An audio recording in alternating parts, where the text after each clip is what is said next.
ಎಲ್ಲರಿಗೂ ನಮಸ್ಕಾರ.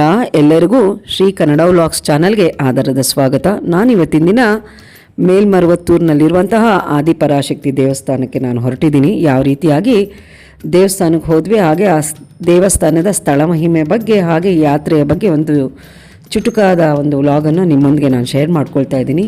ಈ ಒಂದು ದೇವಸ್ಥಾನಕ್ಕೆ ಹೋಗಬೇಕು ಅಂದ್ರೇ ಹಿಂದಿನ ದಿನವೇ ನಾವು ಮನೆ ಬಾಗಿಲುಗಳನ್ನೆಲ್ಲ ನೀಟಾಗಿ ಶುಚಿ ಮಾಡ್ಕೋಬೇಕಾಗುತ್ತೆ. ಹಾಗೆ ಮಾಂಸಾಹಾರವನ್ನು 4 ದಿನದ ಮೊದಲೇ ನಾವು ತ್ಯಜಿಸಬೇಕಾಗುತ್ತೆ.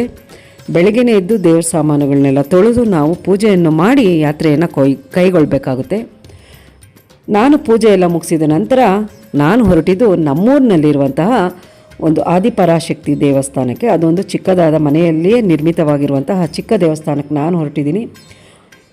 ನನಗಿಂತ ಮೊದಲೇ ಎಲ್ಲರೂ ಬಂದಾಗಿದೆ ನೋಡಿ. ನಾವು ಬಂದಿದ್ದ ತಕ್ಷಣ ನಮಗೆ ಪಾದಪೂಜೆಯನ್ನು ಇವರು ಮಾಡ್ತಾರೆ. ಪಾದಪೂಜೆಯನ್ನು ಮಾಡಿದ ಮೇಲೆ ಒಳಗಡೆ ದೇವಸ್ಥಾನದಲ್ಲಿ ನಮಗೆ ಅವರು ಇರುಮುಡಿಯನ್ನು ಹಾಗೆ ಮಾಲೆಯನ್ನು ಕೂಡ ಅವರದೇ ಆದಂತಹ ಒಂದು ರೀತಿಯಲ್ಲಿ ಕಟ್ತಾರೆ. ಅಲ್ಲಿ ನಮಗೆ ದೊಡ್ಡ ದೇವಿಗಳಿರ್ತಾರೆ, ಅಂದರೆ ದೊಡ್ಡ ಗುರುಗಳು ನಮಗೆ ಈ ಒಂದು ಪೂಜಾ ಕಾರ್ಯವನ್ನು ಕೈಗೊಳ್ತಾರೆ. ಬನ್ನಿ ನೋಡೋಣ ಯಾವ ರೀತಿಯಾಗಿ ಇವರು ನಮಗೆ ಮಾಲೆ ಹಾಕಿದ್ರು ಅಂತ.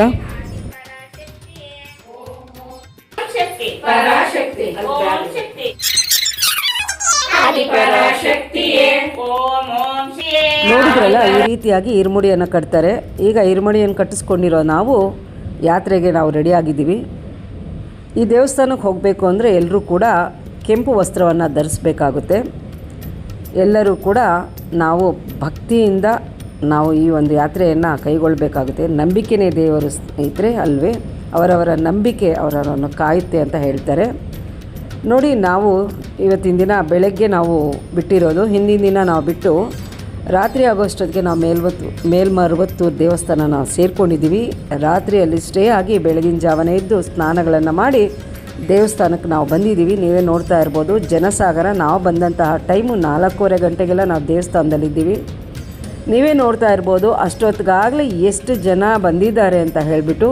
ಈ ದೇವಸ್ಥಾನಕ್ಕೆ ಹೋಗಬೇಕು ಅಂದರೆ ನಾವು ಟಿಕೆಟ್ನ ಖರೀದಿಸಬೇಕಾಗುತ್ತೆ. ಟಿಕೆಟ್ ತೊಗೊಂಡು ನಾವು ನಮ್ಮ ಇರುಮುಡಿಯನ್ನು ಹೊತ್ತು ನಾವು ದೇವಸ್ಥಾನಕ್ಕೆ ದೇವರ ದರ್ಶನಕ್ಕೆ ಹೋಗ್ತೀವಿ.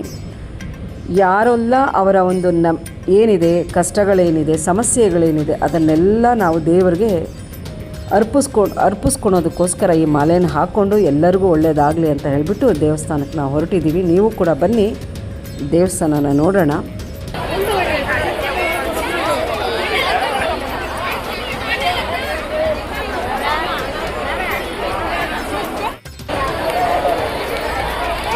ದೇವಸ್ಥಾನದ ಬಗ್ಗೆ ತಿಳ್ಕೊಳ್ತಾ ಹೋಗೋಣ ಬನ್ನಿ. ಈ ಒಂದು ಓಂ ಶಕ್ತಿ ದೇವಸ್ಥಾನ ಅಂದರೆ ಮುಖ್ಯವಾಗಿ ಇದು ಒಂದು ತಮಿಳುನಾಡಿನಲ್ಲಿರುವ ಮೇಲ್ಮರುವತ್ತೂರಿನಲ್ಲಿರುವ ಅರುಳ್ಮಿಗು ಆದಿಪರಾಶಕ್ತಿ ಸಿದ್ಧರ ಪೀಠ ದೇವಸ್ಥಾನ ಇದಾಗಿದೆ. ಇನ್ನು ಈ ದೇವಸ್ಥಾನದ ಬಗ್ಗೆ ನಾವು ತಿಳ್ಕೊಳೋದಾದರೆ ಈ ಒಂದು ದೇವಸ್ಥಾನಕ್ಕೆ ಸುಮಾರು 2000 ವರ್ಷಗಳ ಇತಿಹಾಸ ಇದೆ ಅಂತ ಹೇಳ್ತಾರೆ.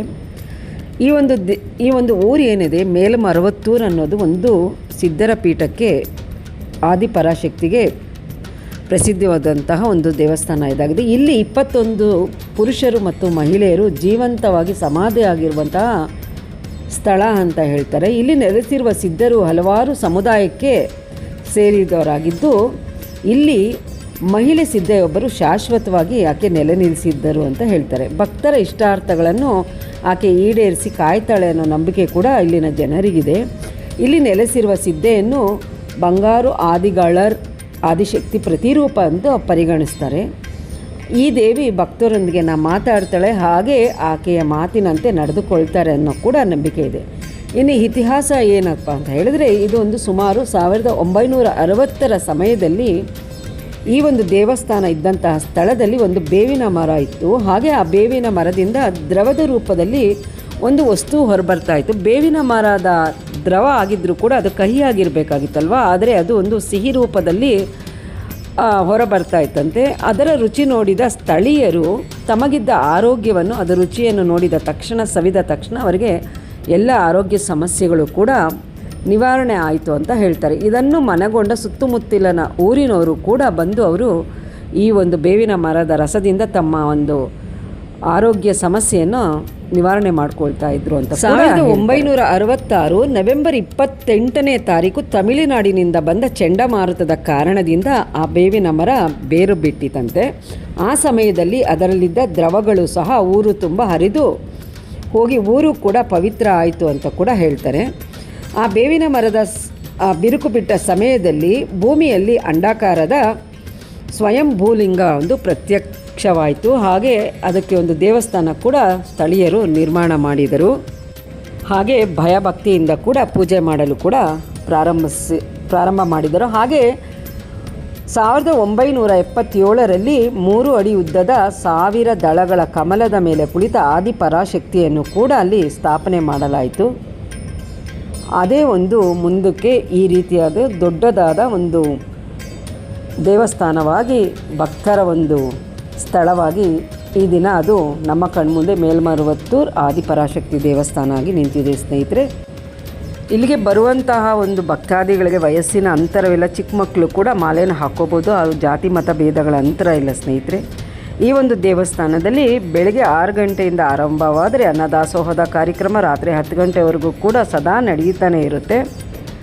ಈ ಒಂದು ವಿಷಯ ಅಥವಾ ಈ ಒಂದು ಮಾಹಿತಿ ಮೇಲ್ಮರುವತ್ತೂರು ದೇವಸ್ಥಾನಕ್ಕೆ ಚುಟುಕಾಗಿ ನಾನು ನಿಮಗೆ ಶೇರ್ ಮಾಡ್ಕೊಂಡಿದ್ದೀನಿ. ಹಾಗೆ ಈ ಒಂದು ವಿಡಿಯೋ ನಿಮ್ಮೆಲ್ಲರಿಗೂ ಇಷ್ಟ ಆಗ್ಬೋದು ಅಂತ ಕೂಡ ನಾನು ತಿಳ್ಕೊಂಡಿದ್ದೀನಿ. ದಯವಿಟ್ಟು ಯಾರೆಲ್ಲ ಈ ಒಂದು ವಿಡಿಯೋನ ನೋಡ್ತಾ ಇರೋರು ನನ್ನ ಚಾನಲನ್ನು ಸಬ್ಸ್ಕ್ರೈಬ್ ಮಾಡಿ, ನನಗೆ ಸಪೋರ್ಟ್ ಮಾಡಿ, ಹಾಗೆ ಲೈಕ್ ಮತ್ತು ಕಮೆಂಟ್ಸನ್ನು ಕೊಡಿ.